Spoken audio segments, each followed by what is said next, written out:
Greetings and welcome back to Doctor Who Revisited, my ongoing series where I go through every single Doctor Who episode from 1963 all the way up to 2022 and review them. And this time, I have a bit of an underrated gem. In my opinion, the Space Museum. First of all, as I previously established on other episodes of this series, I am a big, major fan of the William Hartnell era. He's my favorite classic Doctor and one of my favorite Doctors overall. And the Space Museum is an episode I really like. It's a very, very strong season for the Doctor overall. And as I previously maintained, not as good as the previous season, the first season, but this one I think doesn't get enough love. And perhaps it should. It really is, when you stop and think about it, it kind of is the first Doctor Who episode that heavily deals with,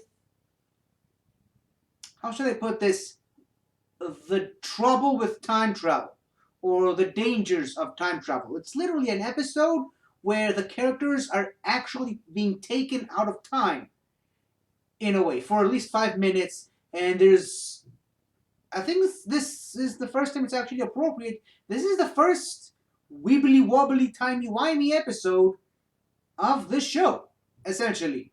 Halfway through season 2. It's weird how these things happen sometimes with this show, especially the classic series really took their time introducing these sort of concepts. But I think I'm getting a bit ahead of myself. Start off with, obviously, how the episode opens, picking off right from the previous episode of the Crusade. Sorry, I apologize. So yeah, following from the Crusade pretty much ends with the characters in their medieval garbs inside the TARDIS, frozen, completely frozen in time, unable to move, and that's the cliffhanger. And then the next episode opens with the characters suddenly back to proper time, wearing completely different clothes, wearing their sort of more modern clothes that the characters are more familiar with, having not changed clothes at all. And while the companions, specifically Ian and Barbara, are taken back by it, they feel it's odd, they feel it's weird, the Doctor doesn't really pay it much mind, at least for the first part of the episode. And then some more wibbly wobbly, timey wimey stuff start happening with the TARDIS and with the glass that falls to the floor, shatters, and then reassemble itself back into Vicky's hands. A lot of weird time-related stuff happens, and we don't really get to know or see what happens, what is the deal with time in this episode, until the very, very end of the first part of the 4-part serial. We see the characters leaving the TARDIS, leaving no footprints. No one can see them. No one can hear them. No one is at all aware of their existence.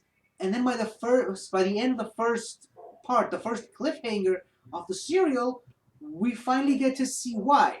They've been frozen in suspended animation and placed as exhibits in the Space Museum. Now, originally when you hear the name the Space Museum, you don't necessarily think much of it. It's okay. It's an episode where they visit a museum of space stuff. You don't actually expect the characters to end up as exhibits in the museum. First of all, the museum itself, let's just talk about that for a minute. The museum looks great. I love the museum. I love a lot of the costumes and displays in the museum itself, a lot of which ended up being actual costumes and props in other Doctor Who stories, and I believe several of the weapons and technology actually ended up on Star Wars, I think. I love the Space Museum, the museum itself, not the episode. I'm specifically talking about the Space Museum itself, the actual building, for a different reason altogether, in it that it finally shows us an alien culture from a completely distant part of the universe. At no point in this episode it is ever stated that this planet, Zeros, I believe, Zeron, it's been a while since I've seen the episode, but I apologize. I'm not so good at remembering that. But it's never really stated that that planet exists anywhere near our own galaxy, much less our own solar system, which is something that I love when Doctor Who does, is take us out of the Milky Way galaxy. And obviously, I happen to live in the Milky Way galaxy, and a lot of the stories in Doctor Who happen to take place in this galaxy. However, it is an entire universe, the role of the Doctor Who realm, the Whoniverse, as people generally call it. The thing about going back to Star Wars is all the stories take place in the same galaxy. So that's why we see a lot of repeat species, a lot of the same species keep repeating in different stories all around. Doctor Who, almost every episode, there's a different alien species, and yet somehow limited to one galaxy. So I love it when Doctor Who goes to other galaxies, as I've already previously talked about the the Isop galaxy with the planet Vortis, something completely detached from our own galaxy, and there's a lot of stories that take place on completely other parts of the universe. I love that, and it's something that I wish Doctor Who would do more often, but that's like a minor tangent that I have here. But well, again, going back to the actual museum itself, I love that they're really getting political. It's a very politically themed episode. When I first saw this, I always viewed the Morlocks, or the Moroks, I think they're called, as basically Soviets. I mean, that's really kind of how I saw them. I always viewed them as an allegory for the Soviet Union, in a way, for many different reasons that were stated in the episode. But yeah, people say that Doctor Who today is a little too political. Probably haven't seen the classic series, or maybe haven't paid attention to the classic series as much. But I'm not really going to harp on that point too much. It's already been done to death, and there are better channels than me to talk about that. But again, loved the way that they made the Moroks, I think they're called Moroks, and the Zerons look very different from one another, not just visually, but just personality-wise.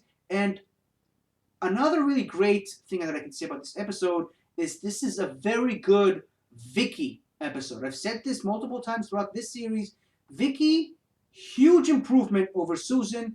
Not to deter any Susan fans, but again, apologize. Never been a fan of the character. Vicky is a much superior character in my opinion, and it's definitely exemplified here in the way that she helps organize the rebellion against the Morlocks in this episode. And while Ian also has a lot of stuff to do here, he saves the Doctor at one point, and unfortunately not much for Barbara to do. This is, again, we run into another one of those problems where three companions and the Doctor gotta make sure each character has something to do. I definitely think that they gave a lot of substance to Barbara's character.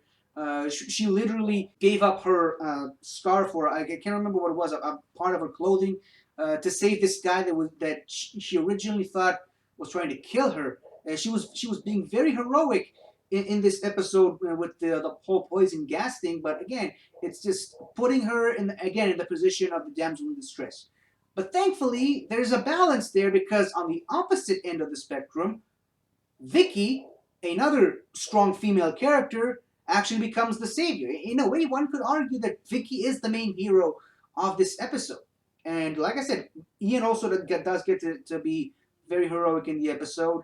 And unfortunately, not much for the Doctor to do, which I can only assume at this point that the Doctor has severely limited screen time, primarily because of William Hartnell's health at the time, which is unfortunately, it's a problem that we're going to see revisited more and more as the episodes go on. The Doctor keeps getting less and less screen time for William Hartnell's health, which is unfortunate.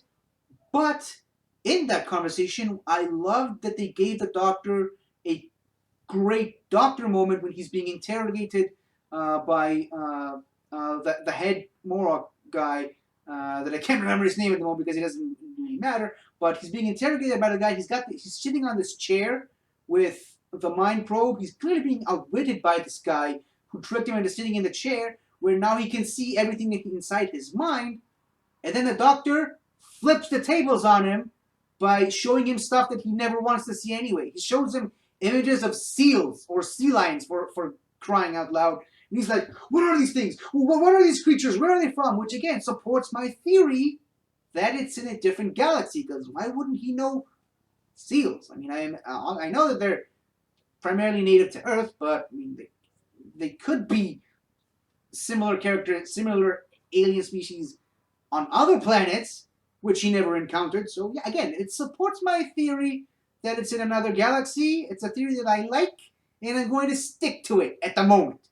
But again, the look on William Hartnell's face in that scene he manages to convey the Doctor's genius and cunningness without even having to say a word. That's another thing that the William Hartnell's Doctor did well, that I don't think any of the replacement first Doctors did as much. Is he's able to convey a wide range of emotions for the Doctor without having to say a single word.